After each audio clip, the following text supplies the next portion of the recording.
Hey guys, welcome back to HelpClick. In this video, I'll be showing you, we'll be discussing with you how to add money to Google Play Store. But first, check our special offer in the description. So let's get started. So if you want to start adding money here or some balances into your Google Play Store account, well, there are a few things that you may want to know here. Now, let's first open up the Google Play Store app here and just make sure that we're using the correct account.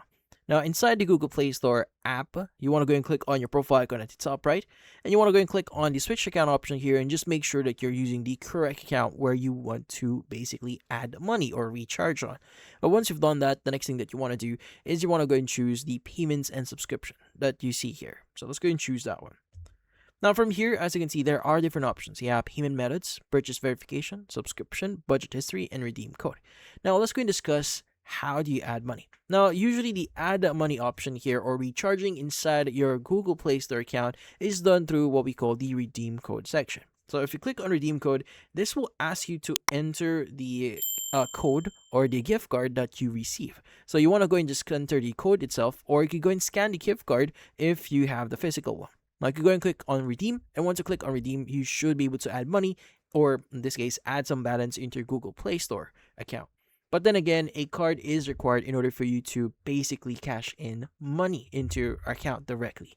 But just in case, like for example, you don't have a card here or a code that you could redeem to use on your Google Play Store account, what are other ways for you to start paying for services or subscriptions or anything that you may want to buy inside Google Play Store? Well, that's where payment methods actually comes in. So if you click on payment methods here, it will give you different options here to pay for certain services or apps inside the Google Play Store platform. So in this case, you can go and add your card. You can add your e-wallet if that is supported in your current region.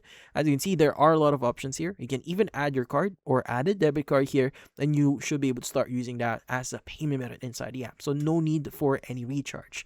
Now, this is the most convenient way for paying for services or apps inside the Google Play Store app. But then again, if you do have a gift card, well, you could just use the redeem code option here, or you could buy online, some Google Play Store cards and use that inside here. But then again, just adding a payment method is going to be a lot easier. But that's about it. So, if you found this video, hit the like and subscribe button and watch our next video.